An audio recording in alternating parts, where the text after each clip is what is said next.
जो जनता के साथ मैक्सिमम जो बहुजन समाज के साथ है, जिसकी आबादी 80-85% है, जो SC ST OBC और माइनॉरिटी के लोग हैं, उन लोगों को लगभग कोई पार्टी ऐसी नहीं है जिसने ठगा नहीं। कोई पार्टी, अभी मैं आप पार्टी का ही इंटरव्यू सुन रहा था जी, मैं, क्योंकि आया कांग्रेस वालों का या बीजेपी वालों का तो मुझे सुनने का मौका नहीं मिला, क्योंकि आपने मुझे बुलाया उस वक्त जब लोग गायब हो चुके हैं।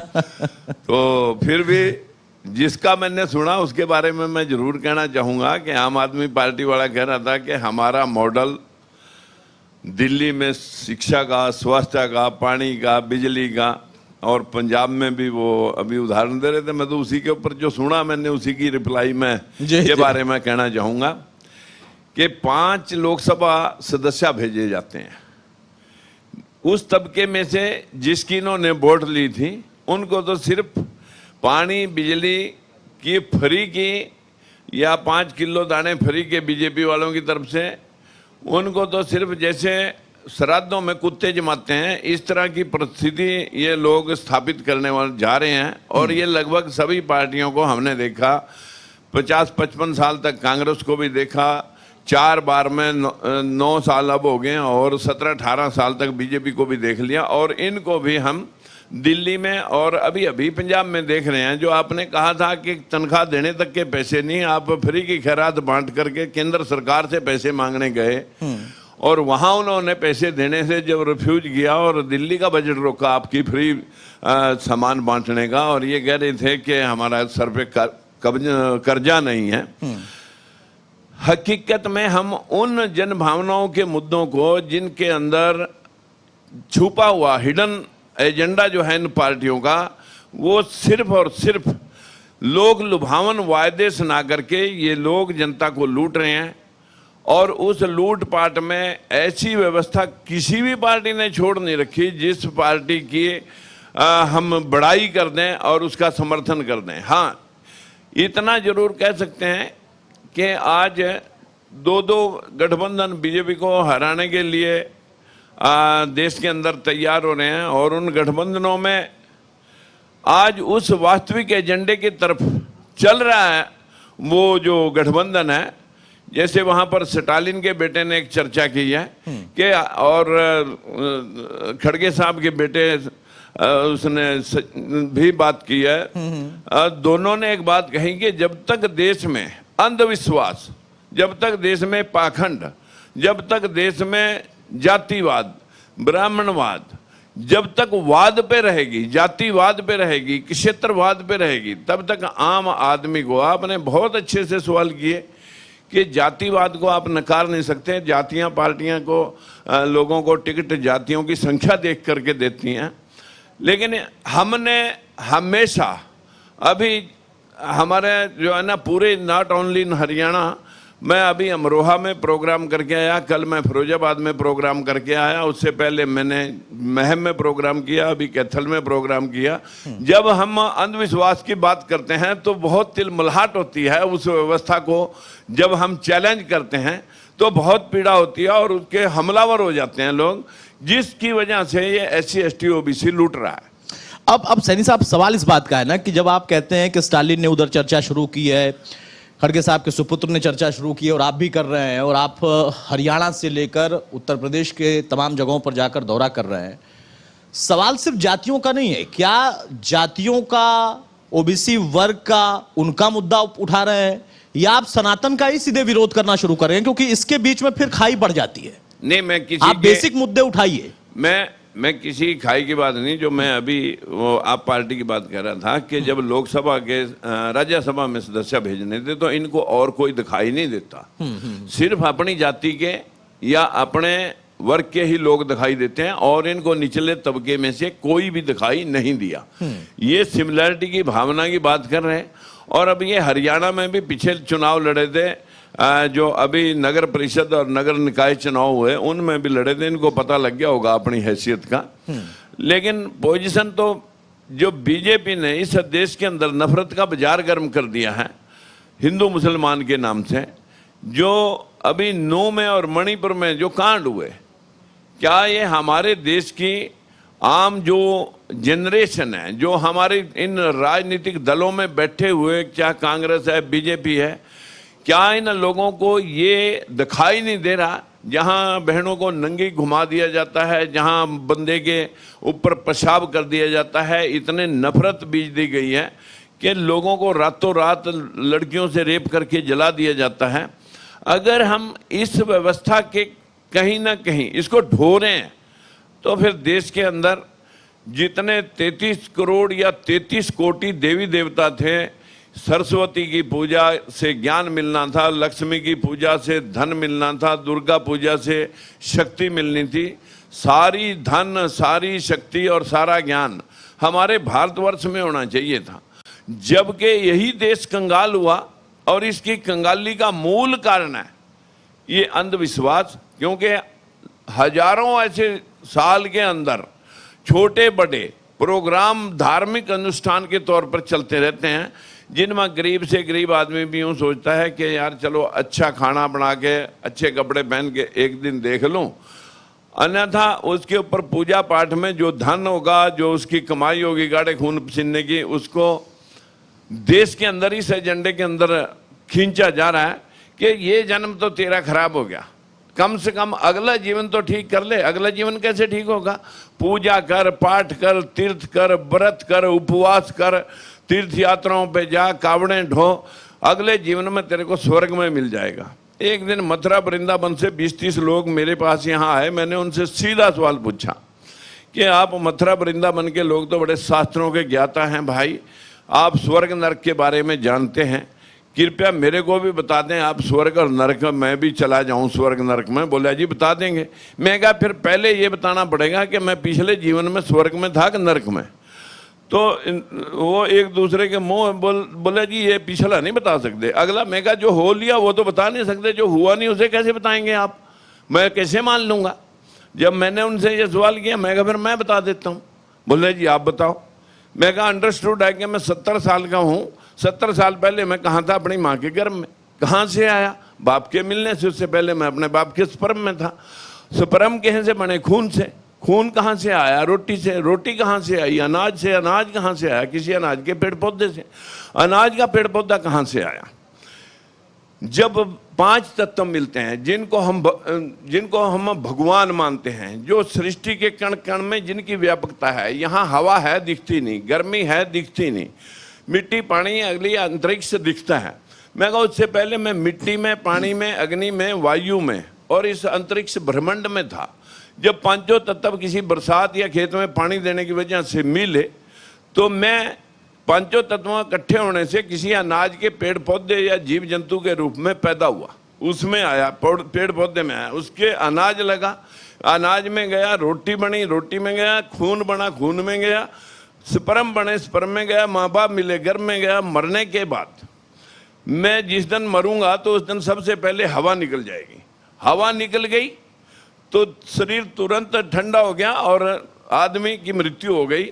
हवा निकलते ही शरीर भी ठंडा हो जाएगा। अग्नि तत्व अग्नि मिल गया, हवा हवा मिल गई, किसी ने जलाया दफनाया, मिट्टी मिट्टी में मिल गई, पानी वाष्प बन के ब्रह्मांड में उठ गया।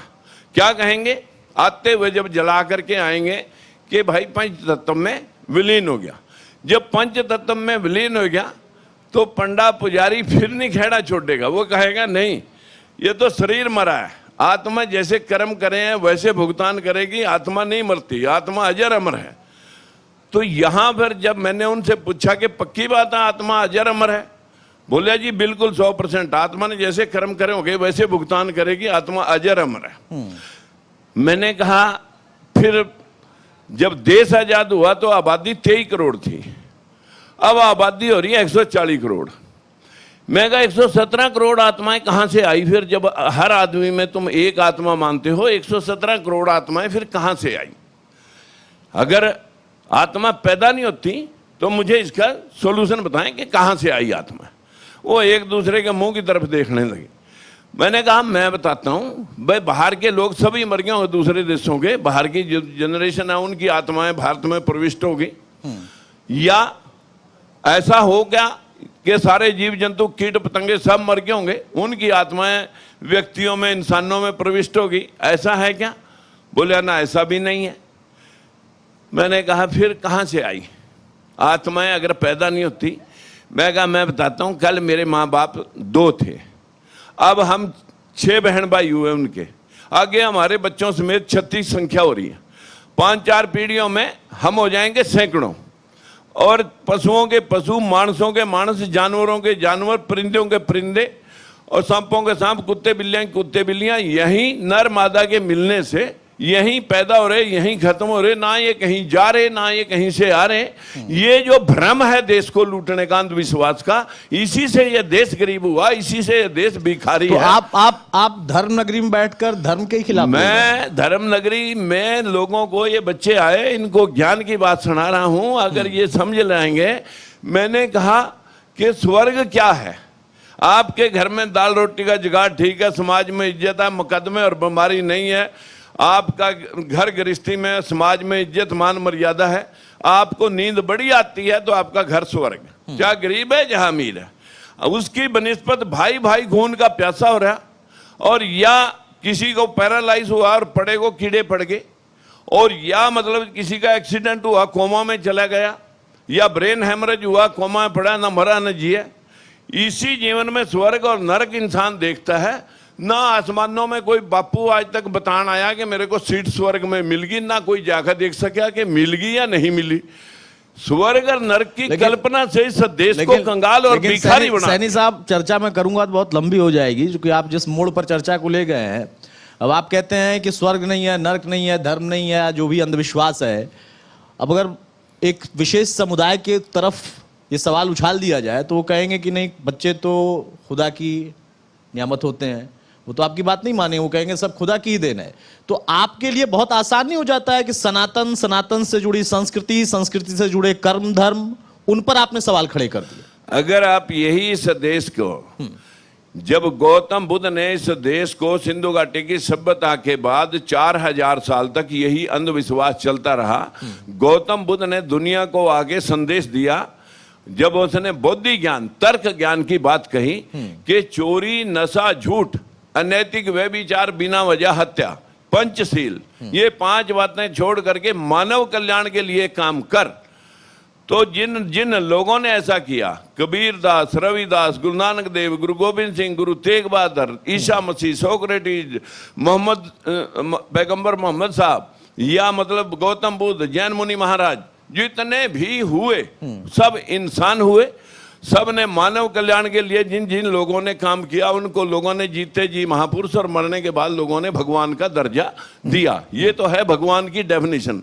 दूसरी डेफिनेशन जो शास्त्रों के मुताबिक रची गई है कि ब्रह्मा के मुंह से ब्राह्मण पैदा हुआ, भुजाओं से क्षत्रिय, नाभि से वैश्य, पैरों से शूद्र। How can be possible?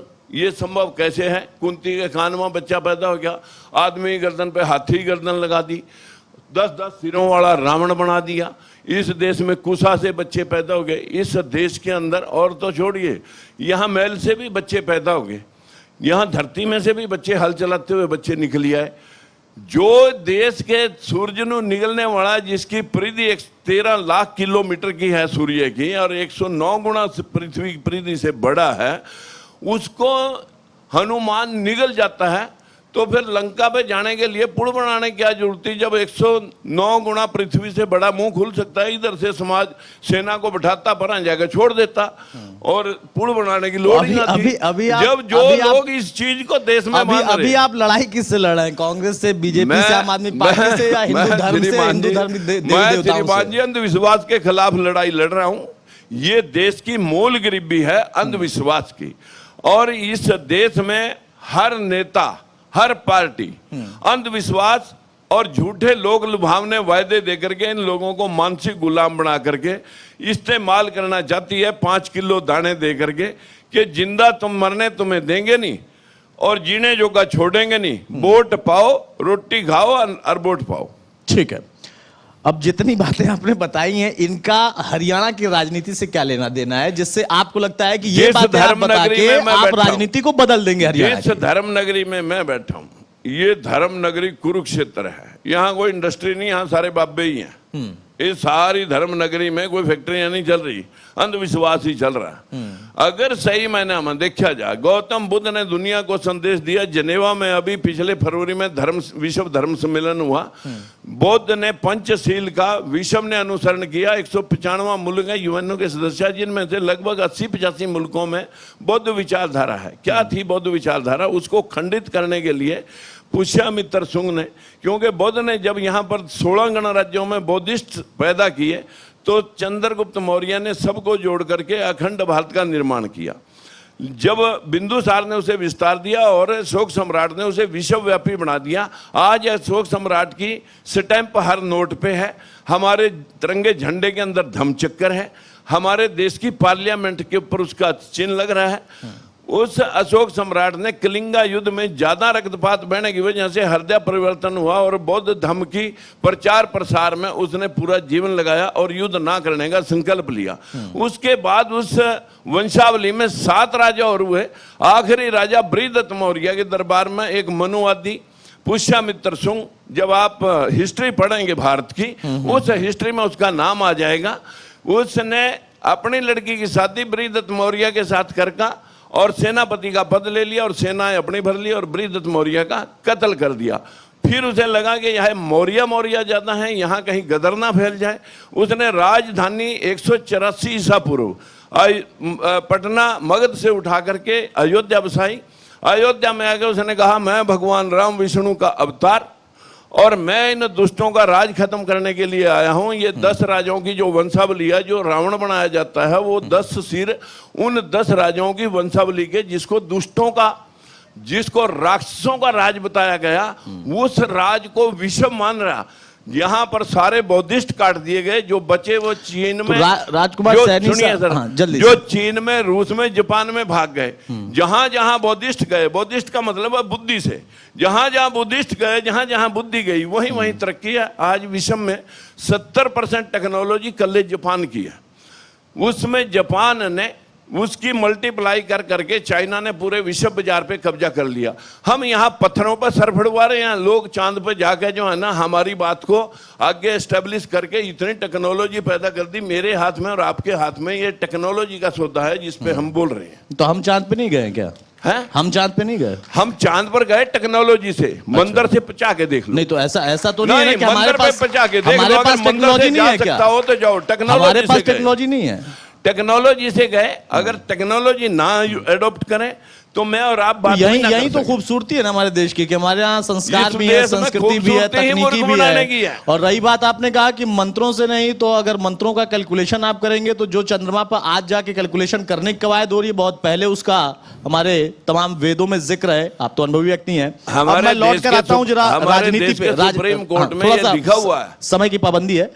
अब मैं लौट के आता हूँ राजनीति पर। जब आप ये कहते हैं कि धर्म, अंधविश्वास, सारी चीजें ठीक है, आपकी व्यक्तिगत अपनी आजादी है व्यक्ति की। मैं नहीं कह रहा, हमारे देश का सुप्रीम कोर्ट हरियाणा नहीं, तो सुप्रीम कोर्ट ने का फैसला पड़ा है। सर सुप्रीम कोर्ट में तो सुप्रीम कोर्ट में तो फिर राम सेतु को भी माना गया है, लेकिन आप कहते हैं कि नहीं है राम सेतु। रामायण महाभारत का कोई इतिहास नहीं है। हरियाणा की राजनीति में आपने एक पार्टी बनाई है। पहले मैं आपको सुनता था 35-1 की बात करते हुए जी। अभी आपने एक बार भी 35-1 की बात नहीं की। आप जो है धर्म, अंधविश्वास इसी पर लगे हैं। तो इससे क्या 2024 में मानूं कि सैनी साहब एक बड़ा बदलाव हरियाणा में करने जा रहे हैं? देखिए, आपने जो बात कही है, जो मुद्दा आपने, जो सवाल आपने किया कि 35-1 की बात की, हमने 5 मुद्दे की बात की थी। कोई 35-1 की बाइट किसी जाट के खिलाफ, किसी ब्राह्मण के खिलाफ, किसी जाति के खिलाफ अगर मेरी कहीं कोई साबित कर दें तो मैं उसके जूते में पानी पीऊं। मैंने आज तक कोई प्रेस विज्ञप्ति, कोई बाइट किसी तरह की जिसमें 35-1 का शब्द हो या 34-2 का शब्द हो, आज तक कोई मेरे साबित कर दे, या किसी टीवी चैनल पर या किसी ऑडियो वीडियो दिखा दे, मैं मान लूंगा। मैंने कहा था कि जाटों को भी अगर आरक्षण की जरूरत है तो 4 जातियां और पीछे रहेगी, ब्राह्मण, बनिया, ठाकुर, पंजाबी। इन चारों जातियों को भी आरक्षण में शामिल करो, जातिगत जनगणना कराओ, संख्या के आधार पर। आधार मान लो 1947, आधार मान लो 1931, आधार मान लो आज का, कि जनसंख्या अनुपात में सबकी जनगणना करा करके जब जाति, धर्म, लिंग भेद, जन्म स्थान के आधार पर सबको सिमिलरिटी दे रखी है, सबको बराबरी है। आर्टिकल 15 और 16 में साफ लिखा हुआ है, कोई बड़ा और छोटा नहीं है। तो क्यों ना देश के अंदर बाकी के देशों की तरह जातिगत जनगणना हो, जातियां देख करके यहाँ आप सब काम कर रहे हैं, राजनीति कर रहे हैं, धर्म कर रहे हैं और संस्कृति चला रहे हैं। यहाँ फूले साहब की या अंबेडकर साहब की या गौतम बुद्ध की या अशोक सम्राट की या चंद्रगुप्त मौर्य की हिस्ट्री के स्कूलों में नहीं पढ़ाई जा रही, यहाँ सरस्वती लक्ष्मी पढ़ाई जा रही है, जिसमें आज तक ये पता नहीं सरस्वती ने कहाँ स्कूल खोले थे, ये किसकी बेटी है और ये कब पैदा हुई थी और इसने कहाँ ज्ञान दिया था, कहाँ स्कूल दिए थे, जबकि यहाँ तो सावित्रीबाई फुले ने स्कूल खोले थे।